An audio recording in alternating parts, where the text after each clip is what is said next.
Weirding Way Media.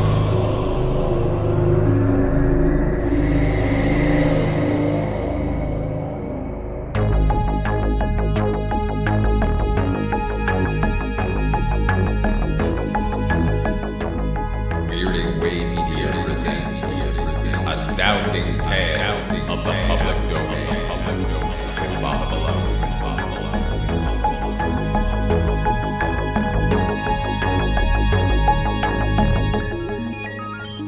Out of the Iron Womb, Part 2, by Paul Anderson. They found the asteroid where Valeria had left her recording instruments.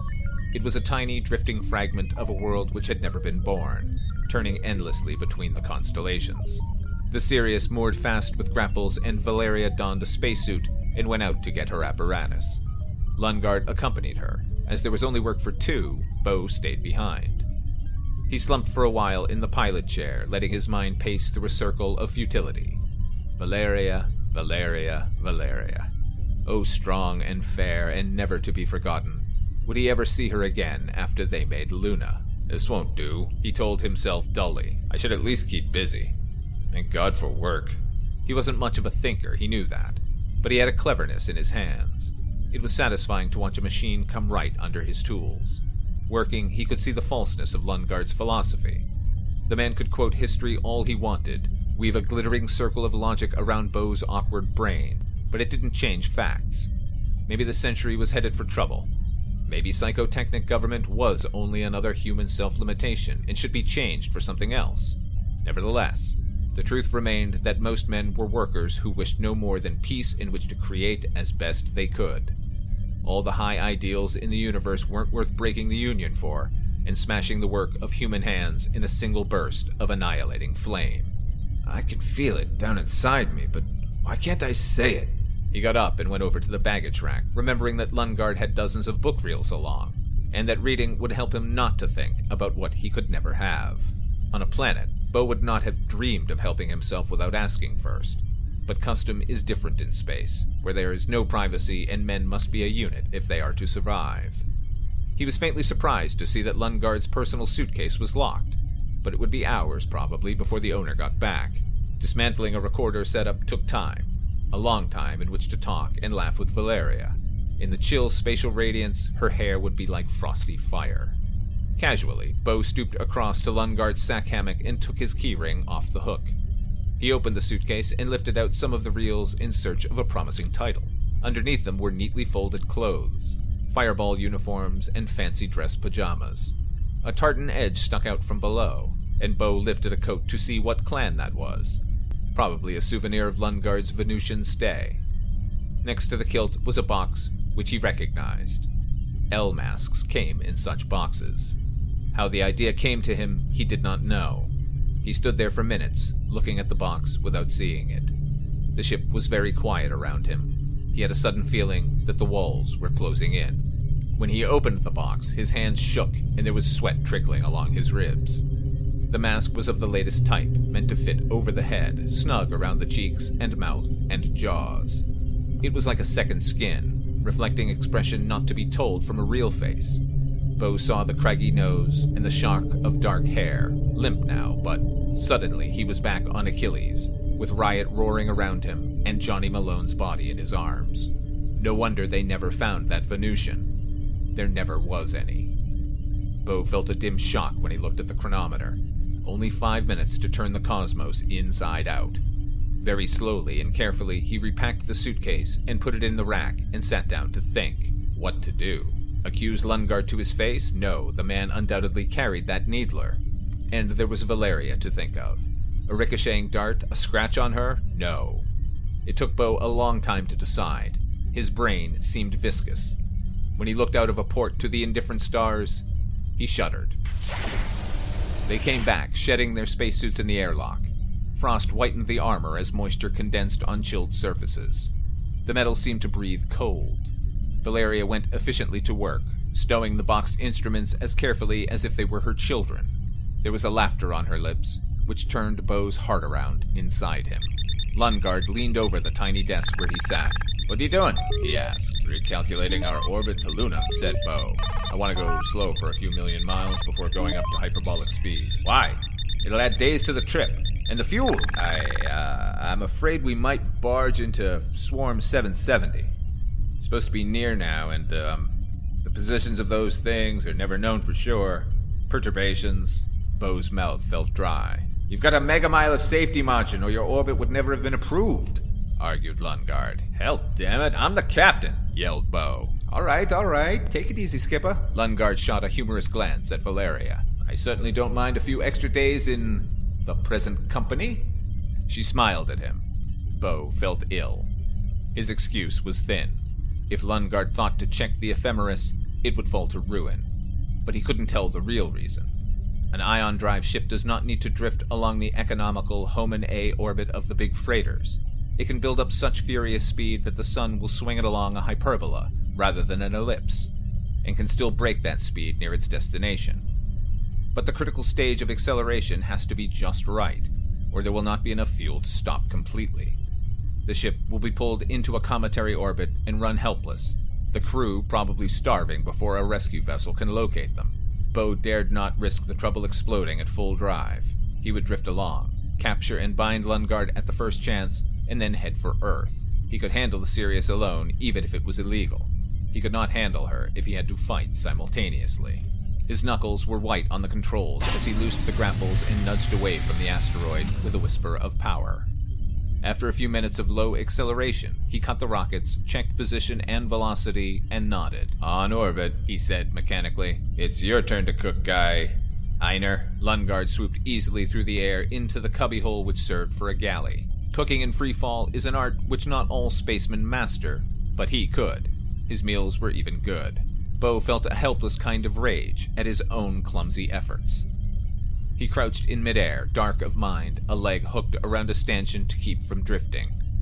When someone touched him, his heart jumped and he whirled around. What's the matter, Bo? Asked Valeria. You look like Doomsday.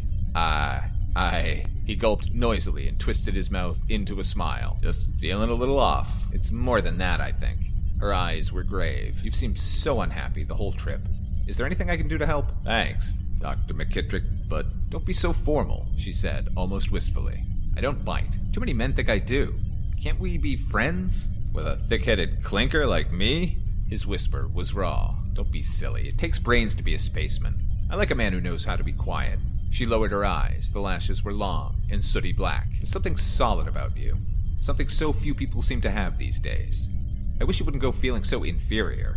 At any other time, it would have been a sunburst in him. Now he thought of death and mumbled something and looked away. A hurt expression crossed her face. I won't bother you, she said gently, and moved off. The thing was to fall on Lundgaard while he slept. The radar alarm buzzed during a dinner in which Lundgaard's flow of talk had battered vainly against silence and finally given up. Bo vaulted over to the control panel and checked. No red light glowed, and the autopilot wasn't whipping them out of danger, so they weren't on a collision course. But the object was getting close. Bo calculated it was an asteroid on an orbit almost parallel to their own. Relative speed only a few feet per second. It would come within 10 miles or so. In the magnifying periscope, it showed as a jagged dark cube, turning around itself and flashing hard glints of sunlight off mica beds. Perhaps 6 miles square, all crags and cracks and fracture faces, heatless, and lifeless, and kindless. Lundgaard yawned elaborately after dinner. Excuse, he said. Unless somebody's for chess. His hopeful glance met the grimness of Bo and the odd sadness of Valeria, and he shrugged. All right then, pleasant dreams. After 10 minutes. Now. Bo uncoiled himself. Valeria? He whispered, as if the name were holy. Yes? She arched her brows expectantly. I can't stop to explain now. I've got to do something dangerous. Get back aft of the gyro housing. What? Get back! Command blazed frantically in him. And stay there, whatever happens. Something like fear flicked in her eyes. It was a very long way to human help. Then she nodded, puzzled, but with an obedience which held gallantry, and slipped out of sight behind the steel pillar. Bo launched himself across the room in a single null-G bound. One hand ripped aside Lundgaard's curtain, the other got him by the throat. The hell? Lundgaard exploded into life. His fist crashed against Bo's cheek. Bo held on with one hand and slugged with the other. Knuckles bounced on rubbery muscle. Lungard's arm snaked for the tunic stretched on his bunk wall. His body came lithely out of the sack. Bo snatched for that wrist. Lungard's free hand came around, edged out to slam him in the larynx. Pain ripped through Bo. He let go and sailed across the room.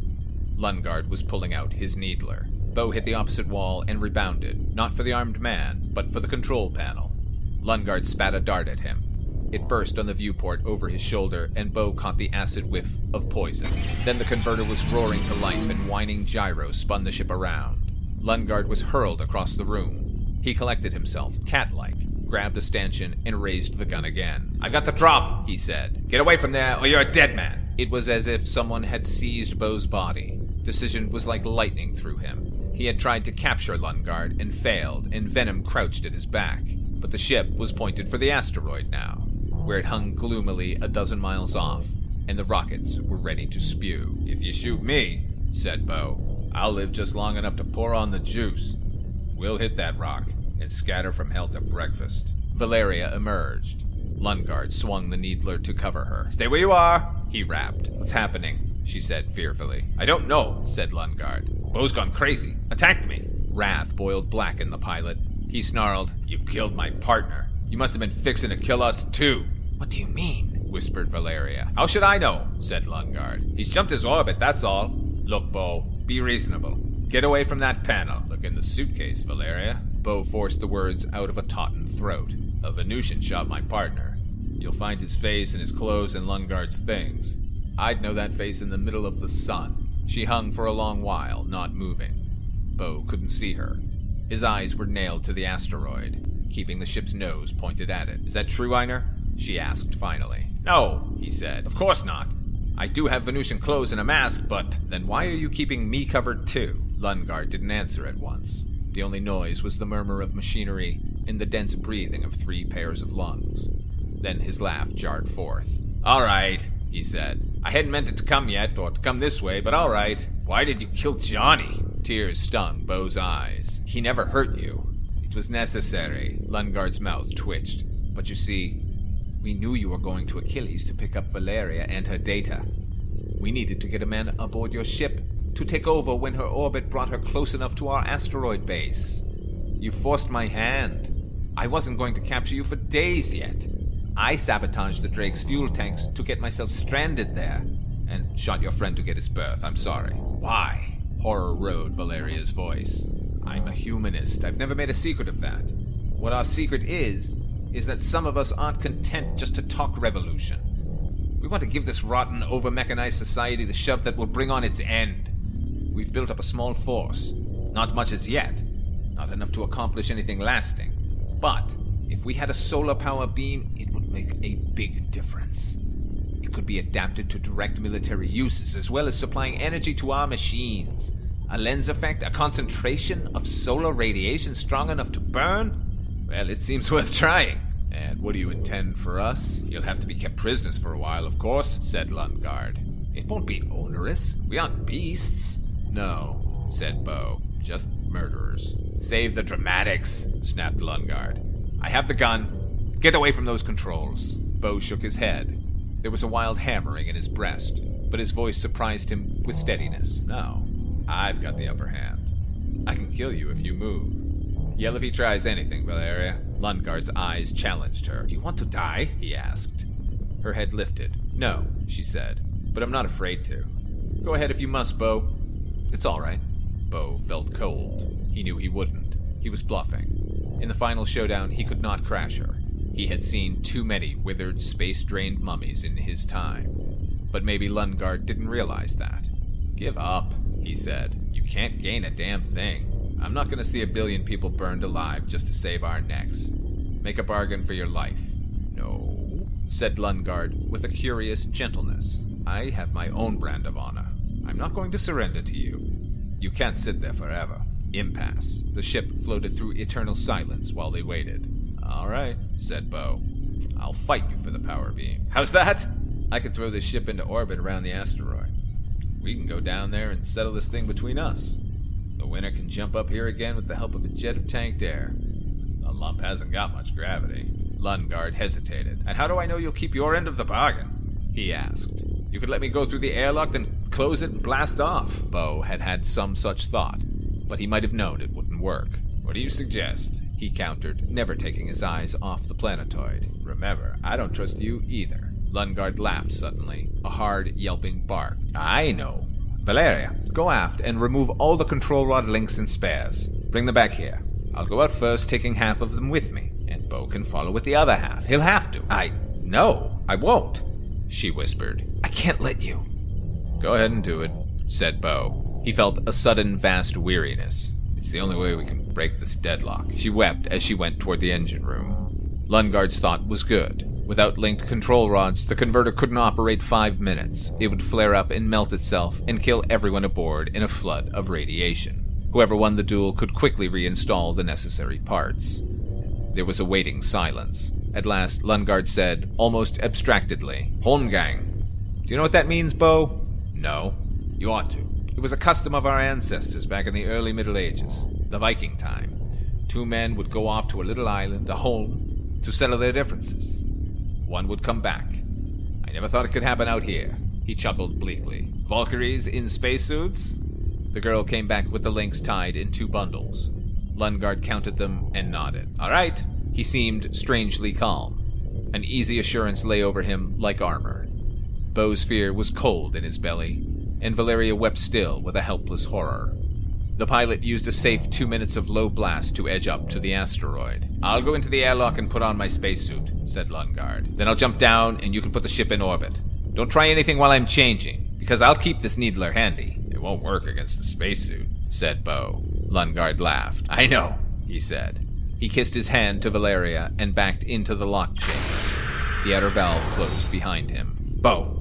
Valeria grabbed the pilot by the shoulders and he looked around into her face. You can't go out there. I won't let you. If I don't, he said tonelessly, we'll orbit here till we starve. But you could be killed. I hope not. For your sake, mostly. I hope not, he said awkwardly. But he won't have any more weapon than me. Just a monkey wrench.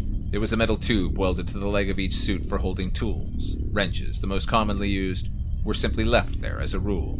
I'm bigger than he is. But she laid her head on his breast and shuddered with crying. He tried to comfort her. All right, he said at last. All right. Lungard must be through. I better get started. Leave him, she blazed. His air won't last many hours. We can wait. And when he sees he's been tricked, you think he won't wreck those links? No. There's no way out. It was as if all his life he had walked on a road which had no turnings, which led inevitably to this moment. He made some careful calculations from the instrument readings, physical constants of the asteroid, and used another minute's maneuvering to assume orbital velocity. Alarm lights blinked angry eyes at him. The converter was heating up. No more traveling till the links were restored. Bo floated from his chair toward the lock. Goodbye, Valeria, he said, feeling the bloodless weakness of his words. I hope it won't be for long. She threw her arms about him and kissed him. The taste of tears was still on his lips when he dogged down his helmet. Opening the outer valve, he moved forth, magnetic boots clamping to the hull. A gulf of stars yawned around him, a cloudy halo about his head. The stillness was smothering. When he was over the asteroid, he gauged his position with a practiced eye and jumped free. Falling, he thought mostly of Valeria. As he landed, he looked around. No sign of Lungard. The man could be anywhere in these square miles of cosmic wreckage. He spoke tentatively into his radio in case Lungard should be within the horizon. Hello? Are you there? Yes, I'm coming. There was a sharp, cruel note of laughter. Sorry to play this dirty, but there are bigger issues at stake than you or me. I've kept a rifle in my tool tube all the time. Just in case. Goodbye, Bo. A slug smashed into the pinnacle behind him. Bo turned and ran. As he rose over the lip of the crater, his head swung, seeking his enemy. There! It was almost a reflex which brought his arm back and sent the wrench hurtling across the few yards between. Before it had struck, Bo's feet lashed against the pit edge, and the kick arced him toward Lungard. Spacemen have to be good at throwing things.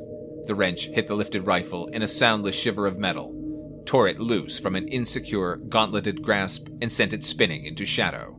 Lungard yelled, spun on his heel, and dove after it. Then, the flying body of Bo Johnson struck him. Even in low G, matter has all its inertia. The impact rang and boomed within their armor. They swayed and fell to the ground, locking arms and hammering futilely at helmets. Rolling over, Bo got on top. His hands closed on Lundgaard's throat, where the throat should have been, but plastic and alloy held fast.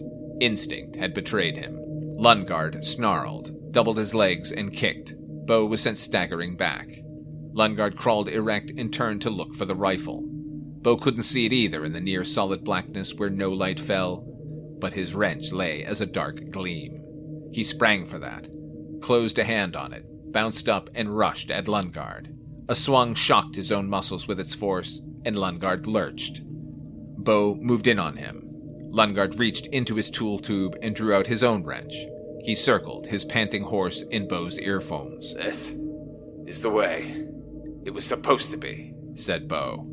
He jumped in, his weapon whirling down to shiver again on the other helmet. Lundgaard shook a dazed head and countered. The impact roared and echoed in Bo's helmet on into his skull. He smashed heavily. Lundgaard's lifted wrench parried the blow. It slid off.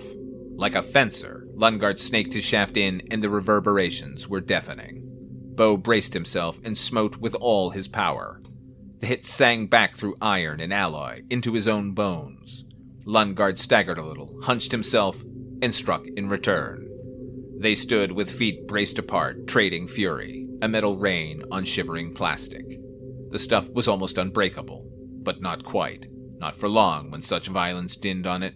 Bo felt a lifting, wild glee. Something savage he had never known before leaped up in him, and he bellowed. He was stronger. He could hit harder. Lundgaard's helmet would break first. The humanist retreated, using his wrench like a sword, stopping the force of blows without trying to deal more of his own. His left hand fumbled at his side.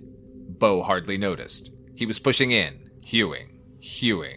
Again, the shrunken sun rose to flash hard light off his club. Lundgaard grinned, his face barely visible as highlight and shadow behind the plastic. His raised tool turned one hit. It slipped along his arm to wrap his flank. Bo twisted his arm around, beat the other wrench aside for a moment, and landed a crack like a thunderbolt. Then Lundgaard had his drinking hose free, pointing in his left hand. He thumbed down the clamp, exposing water at 50 degrees to naked space. It rushed forth, driven by its own vapor pressure, a stream like a lance in the wan sunshine. When it hit Bo's helmet, most of it boiled off, cooling the rest, which froze instantly. Blindness clamped down on Bo. He leaped away, cursing, the front of his helmet so frosted he could not see before him. Lundgaard bounced around, playing the hose on him.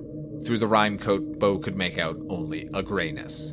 He pawed at it, trying to wipe it off, knowing that Lundgaard was using this captured minute to look for the rifle. As he got some of the ice loose, he heard a sharp yell of victory. Found. Turning, he ran again. Over that ridge, down on your belly, a slug pocked the stone above him. Rolling over, he got to his feet and bounded off toward a steep rise, still wiping blindness off his helmet. But he could not wipe the bitter vomit taste of defeat out of his mouth. His breathing was a file that raked in his throat. Heart and lungs were ready to tear loose, and there was a cold knot in his guts. Fleeing up the high, ragged slope, he sobbed out his rage at himself and his own stupidity. At the top of the hill, he threw himself to the ground and looked down again over a low wall of basalt. It was hard to see if anything moved down in that valley of night. Then the sun threw a broken gleam off polished metal, the rifle barrel, and he saw Einar Lundgaard walking around, looking for him. The voice came dim in his earphones. "Why don't you give up, Bo? I tell you, I don't want to kill you." "Yeah," Bo panted wearily. "I'm sure." "Well, you can never tell," said Lundgaard mildly. "It would be rather a nuisance to have to keep not only the fair Valeria, but you tied up all the way to base. Still, if you'll surrender by the time I've counted 10... Look here," said Bo desperately. "I've got half the length. If you don't give up, I'll hammer 'em all flat and let you starve. And Valeria?" The voice jeered at him. He knew his secret was red. "I shouldn't have let you bluff me in the first place. It won't happen a second time. All right. 1, 2, 3... Bo could get off this asteroid with no more than the power of his own legs. A few jets from the emergency blow valve at the bottom of an air tank would correct his flight as needed to bring him back to the Sirius. He wanted to get up there, and inside warm walls, and take Valeria in his hands and never let her go again. He wanted to live. 6, 7... 8. He looked at his gauges. A lot of oxyhelium mixture was gone from the tanks, but they were big, and there was still several atmospheres pressure in each. A couple of hours' life, if he didn't exert himself too much. They screwed directly into valves in the back of his armor, and 10. All right, Bo. Lundgaard started moving up the slope, light and graceful as a bird. It was wide and open, no place to hide and sneak up behind him. Figures reeled through Bo's mind, senselessly. Mass of the asteroid, effective radius, escape velocity only a few feet per second, and he was already on one of the highest points. Brains, he thought with a shattering sorrow. A lot of good might have done me. He prepared to back down the other side of the hill. Run as well as he could, as long as he could, until a bullet splashed his blood or suffocation thickened it. But I want to fight, he thought through a gulp of tears. I want to stand up and fight. Orbital velocity equals escape velocity divided by the square root of 2. For a moment he lay there, rigid, and his eyes stared at death walking up the slope but did not see it. Then, in a crazy blur of motion, he brought his wrench around, closed it on a nut at one side, and turned. The right-hand air tank unscrewed easily. He held it in his hands, a 3-foot cylinder, blind while calculation raced through his head. What would the centrifugal and Coriolis forces be? It was the roughest sort of estimate. He had neither time nor data, but Lundgaard was taking it easy, stopping to examine each patch of shadow thrown by some gaunt crag, each meteor scar where a man might hide. It would take him several minutes to reach the hilltop. Bo clutched the loosened tank in his arm, throwing one leg around it to make sure, and faced away from Lundgaard. He hefted himself, as if his body were a machine he must use. Then, carefully, he jumped off the top of the hill. It was bird-like, dreamlike thus to soar noiseless over iron desolation. The sun fell behind him. A spearhead pinnacle clawed after his feet. The Southern Cross flamed in his eyes. Downward, get rid of that downward component of velocity. He twisted the tank, pointing it toward the surface, and cautiously opened the blow valve with his free hand. Only a moment's exhaust, everything gauged by eye. Did he have an orbit now? The ground dropped sharply off to infinity, and he saw stars under the keel of the world. He was still going out, away. Maybe he had miscalculated his jump, exceeded escape velocity after all, and was headed for a long, cold spin toward Jupiter. It would take all his compressed air to correct such a mistake. Sweat prickled in his armpits. He locked his teeth and refused to open the valve again. It was like endless falling, but he couldn't yet be sure if the fall was toward the asteroid or the stars. The rock spun past him. Another face came into view. Yes, by all idiot gods, its gravity was pulling him around. He skimmed low over the bleakness of it, seeing darkness and starlit death sliding beneath him. Another crag loomed suddenly in his path, and he wondered in a harsh clutch of fear if he was going to crash. Then it ghosted by a foot from his flying body. He thought he could almost sense the chill of it. He was a moon now, a satellite skimming low above the airless surface of his own midget world. The fractured plane where Lundgaard had shot him went by, and he braced himself. Up around the tiny planet, and there was the hill he had left, stark against Sagittarius. He saw Lundgaard standing on its heights and looking the way he had gone. Carefully, he aimed the tank and gave himself another small blast to correct his path. There was no noise to betray him. The asteroid was a grave where all sound was long buried and frozen. He flattened, holding his body parallel to the tank in his arms.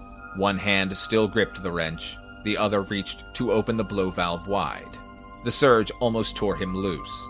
He had a careening, lunatic moment of flight in which the roar of escaping gas boiled through his armor, and he clung like a troll to a runaway witch's broom. The sun was blinding on one side of him. He struck Lundgaard with an impact of velocity and inertia, which sent him spinning down the hill. Bo hit the ground, recoiled, and sprang after his enemy. Lundgaard was still rolling. As Bo approached, he came to a halt, lifted his rifle dazedly, and had it knocked loose with a single blow of the wrench. Lundgaard crawled to his feet while Bo picked up the rifle and threw it off the asteroid. Why did you do that? I don't know, said Bo. I should just shoot you down, but I want you to surrender. Lundgaard drew his wrench. No, he said. All right, said Bo. Won't take long. When he got up to the Sirius, using a tank Lundgaard would never need, Valeria had armed herself with a kitchen knife. Wouldn't have done much good, he said when he came through the airlock. She fell into his arms, sobbing, and he tried to comfort her. It's all over. It's all taken care of. We can go home now. He himself was badly in need of consolation. The inquiry on Earth would clear him, of course, but he would always have to live with the memory of a man stretched dead under a wintry sky. He went aft and replaced the links. When he came back, Valeria had recovered herself, but as she watched his methodical preparations and listened to what he had to tell, there was that in her eyes which he hardly dared believe. Not him. Not a big, dumb slob like him.